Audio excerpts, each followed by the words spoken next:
Agar usaha aman dan maju ya, pentingnya kita juga untuk meningkatkan literasi keuangan kita untuk menentukan lah ya, untuk keuangan pribadi dengan keuangan usaha itu harus jelas-jelas dibedakan begitu ya. Ajakannya tuh warga Jabar supaya berbondong-bondong nanti data ya ke GPT atau ke Kaitan program Pak Presiden kita Pak Prabowo Subianto, pertumbuhan 8% itu dari investasi, dan investasi itu akan didukung oleh pelaku usaha, dan pelaku usaha dan UMKM ini kami melihat memiliki potensi atau posisi yang strategis pertumbuhan ekonomi yang ada. Oleh karena itu dalam kaitan tersebut kami tanggal 17 Desember 2024 hari Selasa, Pemprov Jabar bekerjasama dengan 13 institusi baik vertikal maupun daerah dan juga perbankan akan memberikan pelayanan secara serentak bersama-sama dengan 27 kabupaten kota.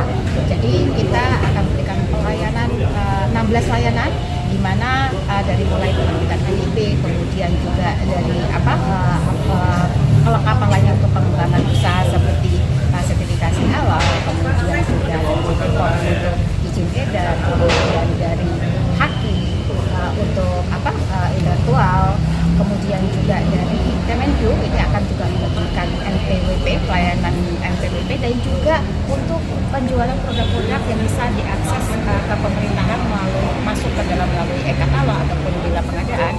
Ini semua bisa kita layani dalam satu program termasuk perbankan. Sebagaimana tadi sudah diketahui ya, kami memiliki program untuk penerbitan NIB di tahun ini itu 1 juta, dan per hari ini sudah tercapai 1,1 juta.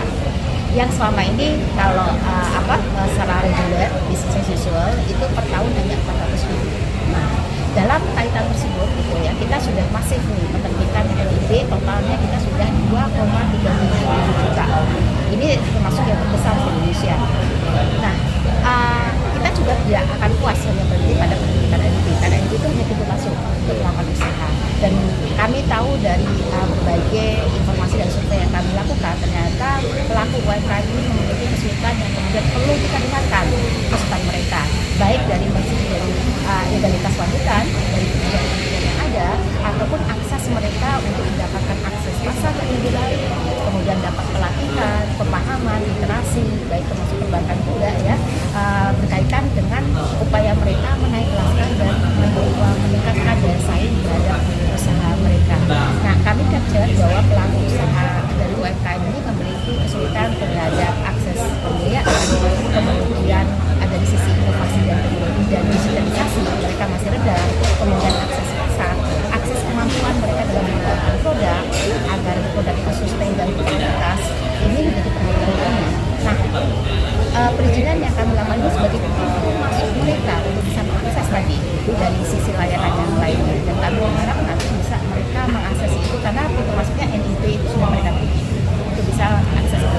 Seluruh lapisan atau seluruh pegiat usaha di Jawa Barat ini punya karena UMKM, berarti kita melihatnya mungkin tidak potensial, ternyata kita terbukti dari zaman pandemi COVID-19 itu Jawa Barat ya, secara nasional pun demikian begitu. Tapi kita berharap ya nanti di tanggal 7 untuk nantinya bisa memenuhi segala kebutuhan dari pelaku-pelaku usaha ini untuk 2025.